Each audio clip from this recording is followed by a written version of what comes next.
아버님이 남긴 유산은 현금 5억 원 또는 시골집에서 치매 걸린 노모를 돌보는 것입니다. 두 아드님은 어떤 유산을 선택하시겠습니까? 아버지는 유산으로, 형에게는 현금 5억을, 내게는 시골 촌집과 치매 노모를 주었다. 여러분은 만약 임종 직전에 아버지가 현금 5억 원과 다 쓰러져가는 시골 촌집 중 하나를 고르라고 한다면 어떤 선택을 하시겠습니까? 오늘 이야기의 주인공 진혁 씨는 모두가 비웃는 선택을 했습니다. 영악한 형이 5억 원을 챙겨 떠날 때 그는 치매 어머니를 모시고 낡은 시골집으로 향했죠. 그리고 죽음을 앞둔 아버지가 왜 밤마다 흙투성이가 되어 돌아오셨는지 그 눈물겨운 이야기가 지금 시작됩니다. 구독과 좋아요는 제작자에게 큰 힘이 됩니다. 어린 시절부터 첫째 진수와 둘째 진혁은 한 배에서 나왔다고는 믿기지 않을 만큼 판이한 성정을 지니고 있었다. 진수는 영악했다. 그는 영리함을 오로지 자신의 이득을 챙기고 타인을 조종하는 데만 사용했다. 명절날 일가 친척이 모여 어른들께 세뱃돈을 받으면 진수는 어린 진혁을 집 뒤편의 어두운 창고로 불러냈다. 진혁아, 너는 아직 돈 관리할 줄 모르지? 형이 이 예쁜 그림종이랑 바꿔줄게. 이건 사실 세상에 몇 장 없는 귀한 보물지도 같은 거야. 진수는 아무것도 모르는 동생의 손에서 빳빳한 신권 지폐를 낚아채고 대신 만화책에서 오려낸 조잡한 종이 조각을 쥐어주며 쾌재를 불렀다. 진수의 탐욕은 성장할수록 더욱 대담하고 치밀해졌다.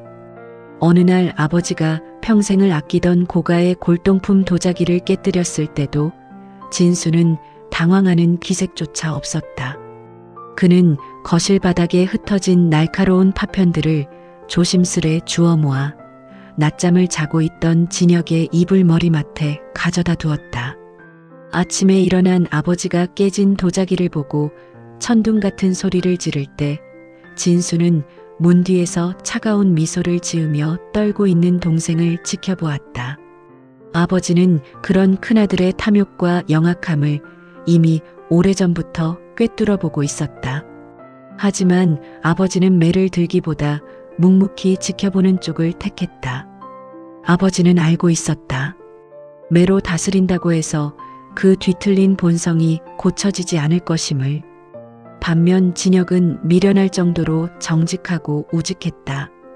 형의 모함에 억울하게 종아리를 맞으면서도 내가 아니라고 하면 형이 더 크게 혼날 텐데 라며 입을 굳게 닫는 아이였다.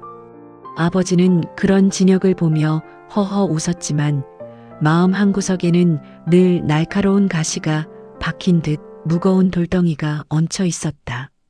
장차 아버지가 세상을 떠난 뒤 이 두 아들이 걸어갈 길이 극명하게 갈릴 것임을 예감했기 때문이었다. 세월이 지나 두 아들은 어른이 되었고 각자의 배우자를 만나 결혼까지 하였으나 아버지가 가업의 몰락을 선언한 이후 집안의 공기는 서늘하게 식어버렸다. 어머니는 치매기가 있어서 온전하지 못했고 아버지마저 병으로 앓아 눕게 된 지경이었다. 하지만 그 서늘함 속에서도 유독 뜨겁게 타오르는 것이 있었으니 바로 큰아들 진수 부부의 표독스러운 허영심이었다.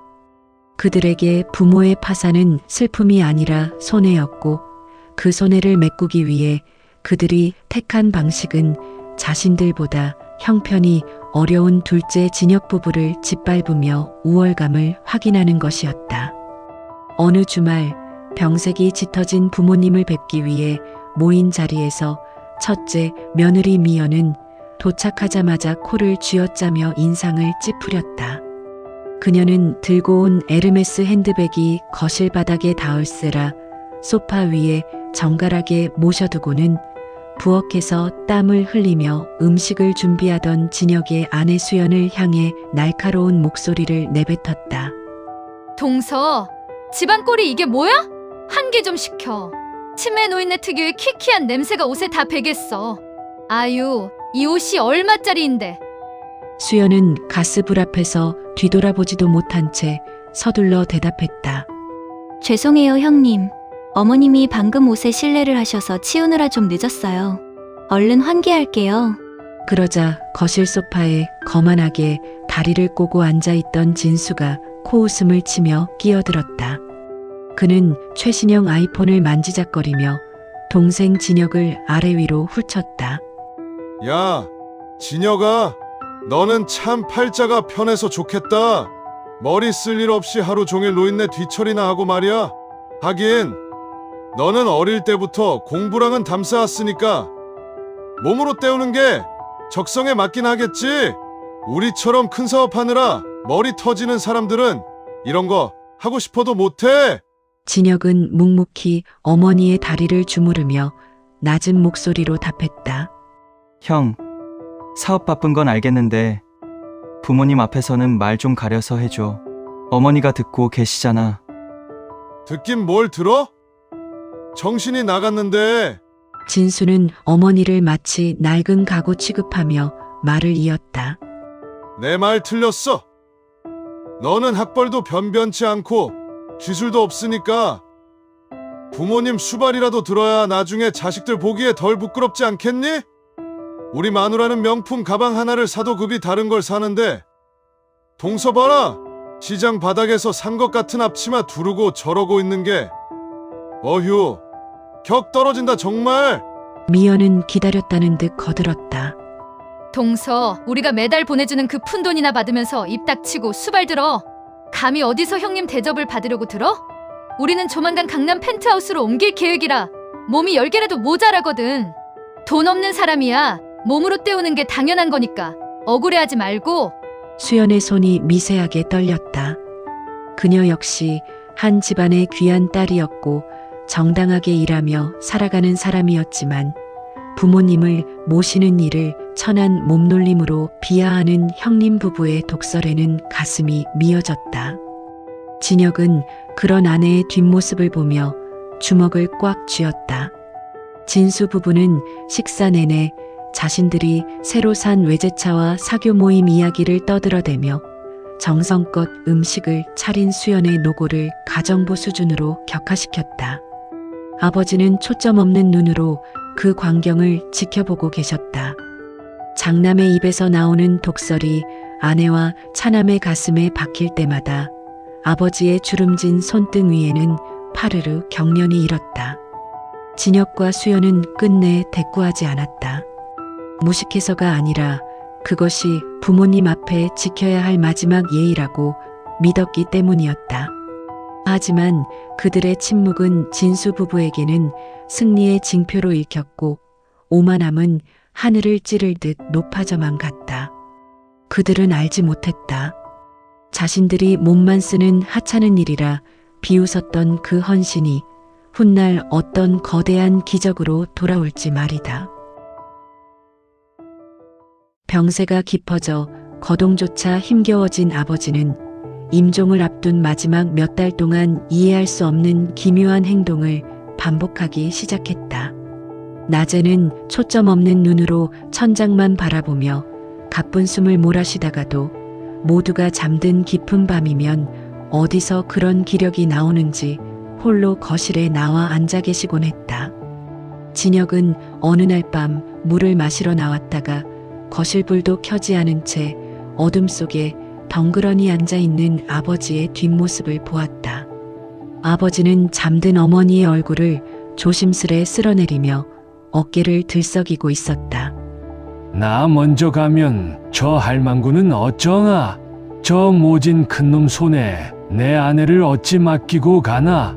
빗물처럼 쏟아지는 아버지의 눈물이 어머니의 여윈 손등 위로 떨어졌다. 그것은 단순한 슬픔이 아니라 홀로 남겨질 아내에 대한 처절한 연민이자 공포에 가까운 걱정이었다. 그날 이후 아버지는 더 이상한 행동을 보였다. 몸도 가누기 힘든 분이 일주일에 한두 번씩 밤늦게 택시를 타고 어디론가 사라졌다가 새벽녘이 되어서야 돌아오곤 했던 것이다. 진혁은 어느 날 새벽 현관문 소리에 잠이 깨어 아버지를 마주했다. 거실 불을 켜자 드러난 아버지의 몰골은 충격적이었다. 환자복 위로 걸친 낡은 외투는 여기저기 진흙이 묻어 엉망이었고 구두에는 축축한 흙덩이가 잔뜩 들러붙어 있었다. 무엇보다 진혁의 눈을 의심케 한 것은 아버지의 손이었다.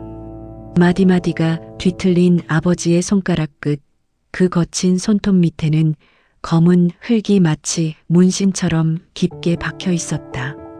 아버지, 이 밤중에 대체 어디를 다녀오시는 거예요? 이 흙은 다 뭐고요? 진혁이 놀라 다가가자 아버지는 당황한 기색을 숨기며 흙투성이가 된 신발을 신발장 깊숙이 밀어 넣었다.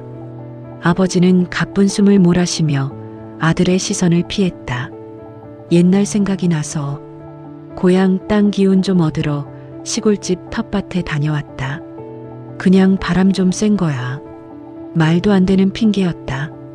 시골집까지는 왕복 서너 시간이 걸리는 거리였다.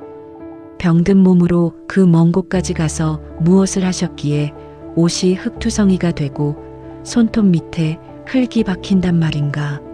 진혁은 아버지가 혹시 치매 초기 증상으로 몽유병이라도 앓는 것은 아닌지 걱정이 앞섰다.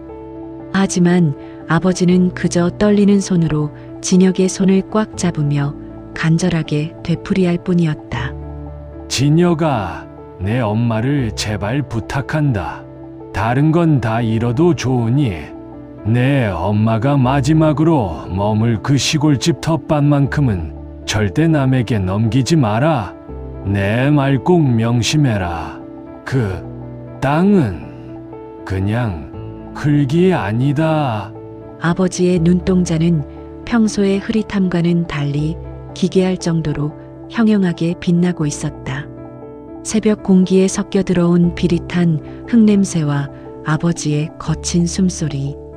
진혁은 아버지가 왜 그토록 쓸모없는 땅에 집착하는지, 왜 죽음을 앞둔 노인이 제 몸 하나 가누지 못하면서까지 흙먼지를 뒤집어 쓰고 돌아오는지 도무지 이해할 수 없었다.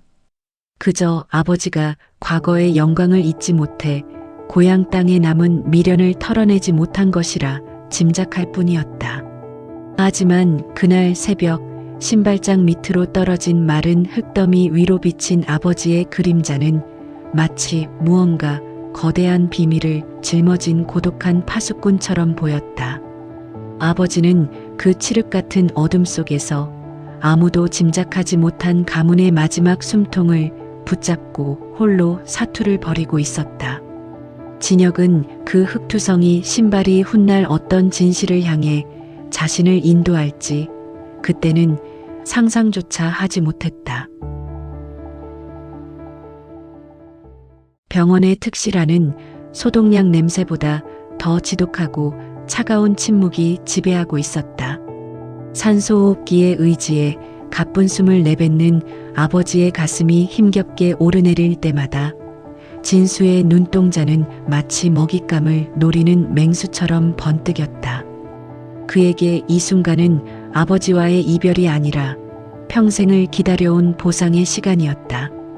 변호사님, 언제 시작합니까? 아버지 의식도 가물가물하신데 더 늦기 전에 확실히 해두어야죠. 진수가 손목시계를 연신 확인하며 짜증 섞인 목소리로 속삭였다. 그의 아내, 즉 첫째 며느리 역시 명품 핸드백을 무릎 위에 올린 채 거만한 표정으로 변호사의 가방만을 주시했다. 그녀의 눈에는 이미 강남의 빌딩이나 화려한 리조트 지분이 어른거리는 듯했다. 반면 진혁은 아버지의 깡마른 손을 꼭 잡고 있었다. 아버지의 손은 거칠었고 손톱 밑에는 이상하게도 가시지 않은 흙대가 끼어 있었다. 진혁은 그 손이 너무 가여워 눈물을 삼켰다. 옆에 선 진혁의 아내 수연 역시 시부모님의 수척해진 모습에 마음 아파하며 연신 수건으로 아버지의 이마를 닦아내고 있었다. 마침내 아버지가 마지막 힘을 다해 눈을 떴다. 그리고 옆에 대기하던 변호사가 서류 가방에서 빳빳한 종이 한 장을 꺼내 들었다. 진수의 몸이 앞으로 쏠렸다. 지금부터 강 노인님의 유언장을 낭독하겠습니다. 본 유언은 법적 효력을 갖춘 공증 절차를 마쳤음을 알려드립니다. 변호사의 목소리가 엄숙하게 울려 퍼졌다. 첫째, 장남 진수에게는 현재 본인이 보유한 모든 현금, 자산 5억 원을 상속한다. 5억. 진수의 입가에 비열한 미소가 번졌다. 당시 가업이 기울었다는 소문 때문에 1억도 건지기 힘들 거라 예상했던 진수에게 5억은 기대 이상의 액수였다. 그는 옆에 앉은 아내와 승리의 눈빛을 교환했다. 역시 아버지는 나를 버리지 않았어. 그동안 사업 실패니 뭐니 했던 건 다 엄살이었군. 변호사의 낭독은 계속되었다. 둘째, 차남 진혁에게는 선대부터 내려온 고향의 폐가와 그의 부속된 텃밭, 일체를 상속한다. 단, 여기에는 조건이 따른다. 진혁은 치매 증상이 있는 어머니를 여생동안 곁에서 모시고 지극정성으로 봉양해야 한다. 이를 어길 시 상속은 무효로 한다. 순간 병실 안의 공기가 묘하게 바뀌었다. 진수는 참았던 웃음을 터뜨리려다 짐짓 엄한 표정을 지으며 진혁을 돌아보았다. 야, 진혁아, 들었지? 아버지가 너 참 생각 많이 하셨네. 공기 좋은 시골에서 어머니 모시고 효도하며 살라고 말이야. 그 집, 내가 알기로는 지금 당장 무너져도 이상하지 않을 폐가에 땅값도 안 나오는 맹지일 텐데 뭐. 너는 워낙 성실하니까 농사라도 지으면 입에 풀칠이야 하겠지? 첫째 며느리도 거들었다. 어머, 동서. 그래도 다행이다. 우리는 사업하느라 어머님 모실 시간이 1초도 없어서 걱정했는데 동서가 전담해주니 마음이 놓이네. 5억은 우리가 요긴하게 사업 자금으로 써서 가문을 일으킬 테니까 걱정 마. 진혁은 아무런 대꾸도 할 수 없었다. 돈 5억이 탐나서가 아니었다. 아버지가 왜 자신에게 그 쓸모없는 텃밭과 폐가를 맡기셨는지, 그리고 왜 어머니의 삶을 오로지 자신에게만 지우셨는지에 대한 서운함이 가슴 한구석을 찔렀다. 아버지, 저를 그렇게 못 믿으셨나요? 형에게는 기회를 주시고 제게는 짐을 주시는 건가요? 하지만 그 순간 희미하게 의식을 붙잡고 있던 아버지가 진혁의 손을 으스러지게 잡았다. 그리고는 떨리는 목소리로 진혁의 귓가에 단 한마디를 남겼다. 진혁아, 미안하다. 하지만 텃밭을 절대 잊지 말고 잘 가꾸어 주길 바란다. 그것이 아버지의 마지막이었다. 아버지는 그 말을 끝으로 평온하게 눈을 감았다. 진수는 아버지가 숨을 거두자마자 변호사를 구석으로 데려가 상속 집행 절차를 재촉했고, 진혁은 식어가는 아버지의 손을 잡고 통곡했다. 진혁에게 남겨진 것은 낡은 권리증 한 장과 치매에 걸린 어머니, 그리고 도무지 이해할 수 없는 아버지의 유언뿐이었다. 5억 원이라는 현금 앞에서 의기양양하게 떠나는 형의 뒷모습을 보며 진혁은 결심했다. 돈보다는 아버지의 마지막 부탁을 지키겠노라고. 그것이 비록 자신을 고생길로 몰아넣는 일일지라도 정직하게 살아온 자신의 삶에 대한 마지막 예의라고 생각했다. 침묵에 잠긴 병실, 진혁은 아버지의 손톱 밑에 박힌 그 검은 흙이 무엇을 의미하는지 그때는 꿈에도 알지 못했다. 상속받은 현금 5억 원은 진수에게 축복이 아니라 파멸로 이끄는 독약이었다. 평소 허영심이 강하고 일확천금을 노리던 진수는 그 돈을 종잣돈 삼아 무모한 도박에 가까운 투자를 시작했다. 고작 5억으로 뭘 해?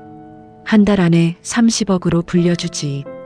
진수는 평소 알고 지내던 질 나쁜 사기꾼들의 감언이행에 속아 해외 가상화폐 거래와 검증되지 않은 유령 리조트 개발 사업에 전 재산을 쏟아부었다. 결과는 참담했다. 사업은 1년도 채 되지 않아 사기로 판명났고 진수는 순식간에 수십억의 빚더미에 올라앉았다. 압류 딱지가 온 집안에 붙고 아내는 이혼 서류를 던지고 다른 남자와 떠나버렸다. 갈 곳 없는 신세가 된 진수는 매일 밤 싸구려 술에 취해 동생을 찾아와 부모님 모시는 비용을 내놓으라며 행패를 부렸다. 그는 매번 아버지가 나한테 겨우 5억밖에 안 줘서 내 인생이 망한 거야. 라며 돌아가신 아버지를 향해 입에 담지 못할 저주를 퍼부었다. 탐욕에 눈이 먼 그는 자신이 가진 것을 소중히 여기는 법을 배우지 못한 대가를 비참하게 치르고 있었다. 시골의 봄볕은 따스하면서도 정직했다. 진혁은 땀방울이 맺힌 이마를 닦아내며 낡은 목장갑을 고쳐 꼈다. 아버지가 유산으로 남긴 시골집은 폐가나 다름없었지만 마당 앞에 작은 텃밭만큼은 이상하리만치 흙이 보들보들했다. 곁에서는 아내 수연이 어머니의 휠체어를 고정하고 어머니의 무릎 위에 담요를 덮어드리고 있었다. 여보, 어머니가 오늘은 기분이 참 좋아 보이세요. 아까부터 저 밭 쪽을 보면서 계속 웃으시네요. 수연이 수건으로 진혁의 땀을 닦아주며 다정하게 말했다. 사실 수연에게도 이 시골 생활은 쉽지 않은 결정이었다. 큰 동서의 무시와 멸시를 견디며 서울에서의 고단한 삶을 정리하고 내려온 터였다. 하지만 그녀는 단 한 번도 불평하지 않았다. 오히려 아버님이 우리에게 주신 마지막 쉼터잖아요. 라며 진혁의 손을 잡아주던 고마운 사람이었다. 진혁은 아내를 보며 옅게 웃어 보이고는 다시 삽을 들었다. 어머니, 오늘 여기에 상추랑 고추랑 가득 심어드릴게요. 아버지가 생전에 어머니가 쌈 싸드시는 거 참 좋아하셨잖아요. 그 말에 가만히 밭을 응시하던 어머니가 입술을 달싹였다.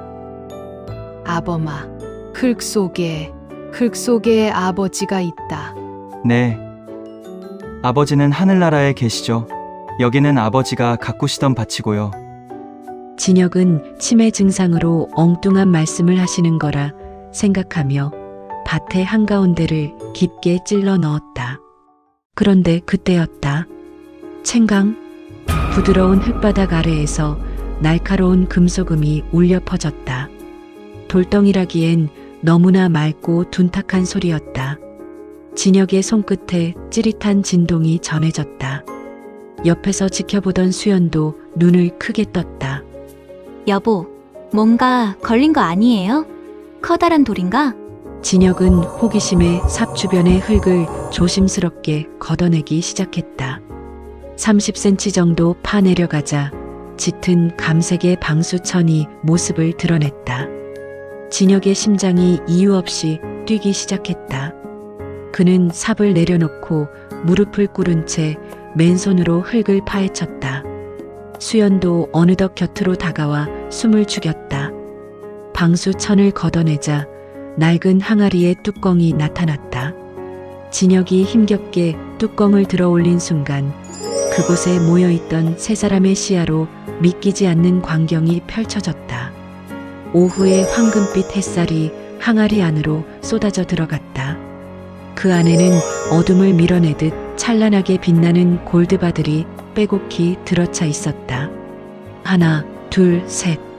육안으로 봐도 수십 개, 아니 100개는 좋게 넘어 보이는 황금의 덩어리들이 정갈하게 쌓여 있었다.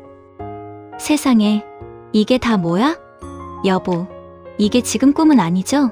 수연이 비명을 지르듯 입을 막으며 주저앉았다.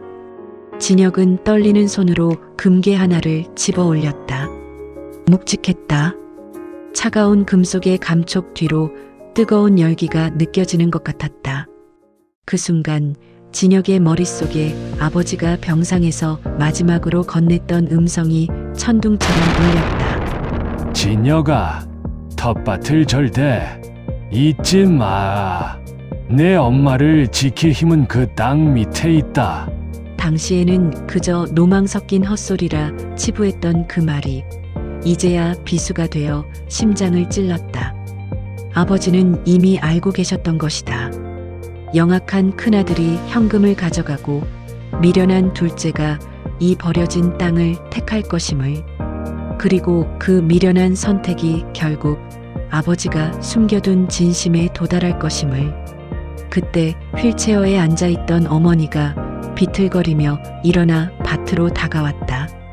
평소엔 걷는 것조차 힘들어 하시던 분이 기적처럼 발을 내디뎠다. 어머니는 흙투성이가 된 아들의 등을 어루만지며 눈물을 흘리셨다. 아범아, 이제 울지 마라. 내 아버지가 밤마다 여길 와서 그 아픈 몸으로 구덩이를 팔 때 내가 물었지. 영감, 왜 그렇게 고생을 하냐고. 그랬더니 내 아버지가 그러더라. 이건 돈이 아니오. 우리 착한 둘째 놈 눈물이고 당신 여생을 지켜줄 내 목숨이오. 어머니의 목소리는 평소보다 훨씬 맑고 또렷했다. 아버지는 치매인 아내에게조차 이 비밀을 유언처럼 반복하며 각인시켰던 것이다. 큰아들에게 들키지 않기 위해 오직 진실한 둘째만이 이 흙을 팔 것임을 믿으며 아버지는 밤마다 피눈물을 흘리며 삽질을 했던 것이다. 진혁은 금괴를 품에 안은 채 대지로 엎어졌다. 흙에서는 아버지의 냄새가 났다. 땀 냄새, 담배 냄새, 그리고 자식을 향한 지독하고도 숭고한 사랑의 냄새. 아버지, 왜 말씀 안 하셨어요? 왜 이렇게까지 하셨어요? 진혁의 통곡 소리가 시골집 마당을 가득 채웠다. 수연도 남편의 어깨를 감싸 안으며 함께 울었다. 텃밭에 묻힌 것은 황금이 아니었다. 그것은 세상의 온갖 풍파로부터 가족을 지키고자 했던 한 남자의 처절한 사투이자 정직하게 살면 반드시 보답받는다는 아버지가 아들에게 남긴 마지막 가르침이었다. 햇살은 여전히 텃밭을 비추고 있었고 그 빛은 항아리 속 황금보다 더 찬란하게 진혁 부부의 얼굴을 어루만지고 있었다. 평화롭던 시골 마을의 정적을 깨뜨린 것은 비명에 가까운 자동차 급정거 소리였다. 먼지를 일으키며 나타난 이는 다름 아닌 진수였다. 불과 1년 만에 마주한 형의 모습은 충격적이었다. 번듯하던 정장은 온데간데였고 며칠은 감지 못한 듯 떡진 머리와 충혈된 눈에는 오로지 탐욕과 광기만이 서려 있었다. 진혁아, 이 나쁜 놈아, 너 혼자 이 노다지를 다 처먹으려고 했냐? 진수는 차에서 내리자마자 텃밭으로 달려들었다. 그는 이미 빚쟁이들에게 쫓기며 금괴 소문을 들은 상태였다. 진수는 미친 듯이 흙을 파헤치며 소리를 질렀다. 이 땅은 원래 장남인 내 거야. 아버지가 치매여서 너한테 홀린 거라고. 당장 내 지분 내놔. 행패를 부리는 진수의 앞을 가로막은 것은 의외로 진혁의 아내 수연이었다. 그녀는 평소의 유순한 모습은 온데간데 없이 차갑고 단호한 눈빛으로 진수를 쏘아보았다. 형님, 그만하세요. 아버님이 살아계실 때 치매 노인네 냄새 난다며 신발도 안 벗고 나가시던 분이 이제 와서 아버지 유산을 논합니까? 여긴 형님이 발디딜 곳이 아니에요. 당장 나가주세요. 이게 어디서 감히? 동서 너까지 미쳤어? 진수가 손을 치켜들며 위협하던 그 순간 집안에서 진혁과 함께 정장을 차려입은 중년 남성이 걸어 나왔다. 아버지가 임종 전 대동했던 바로 그 전담 변호사였다. 변호사는 안경을 고쳤으며 차가운 서류 뭉치를 진수의 가슴팍에 내밀었다. 강진수 씨, 진정하시고 이 문서를 보시죠. 아버님께서는 귀하의 성정을 너무나 잘 알고 계셨습니다. 이 유언장 별지에 명시된 조항을 읽어드리겠습니다. 본 시골집과 부속 토지 내에서 발견되는 모든 매작물 및 권리는 오직 차남 진혁에게 귀속된다. 만약 장남 진수가 이에 대해 이의를 제기하거나 점유를 시도할 경우 이미 지급된 상속분 5억 원의 110억 원을 즉시 배상해야 하며 그가 행한 불효의 증거들을 바탕으로 모든 상속 권리를 소급하여 무효로 한다. 변호사의 목소리는 칼날처럼 날카로웠다. 저희 로펌은 이미 지난 수년간 귀하가 부모님을 방치하고 폭언을 일삼았던 녹취와 증거들을 모두 확보해 두었습니다. 소송을 원하십니까? 그렇다면 발견된 유산의 지분을 다투기 전에 귀하가 아버님께 받은 5억 원의 배액인 10억 원부터 토해내셔야 할 겁니다. 진수의 얼굴이 순식간에 흑빛으로 변했다. 아버지는 단순히 금괴를 묻은 것이 아니었다. 탐욕에 눈먼 큰아들이 언젠가 동생의 뒤통수를 칠 것을 예견하고 법이라는 철옹성까지 쌓아두었던 것이다. 진수는 텃밭에 흙을 쥐어뜯으며 통곡했다. 아버지, 나한테 왜 이러셨어요? 나도 아들이잖아. 그의 절규에 답하는 것은 차가운 바람뿐이었다. 아버지가 마련한 이 철저한 설계는 단순히 재산을 지키기 위함이 아니라 진실한 마음을 가진 자만이 평화를 누릴 자격이 있다는 마지막 준엄한 심판이었다.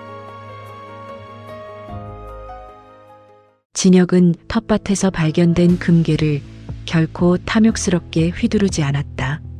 그는 그 거대한 유산을 마주했을 때 가장 먼저 아버지가 평생 그토록 지키고 싶어 했던 어머니의 평온을 떠올렸다.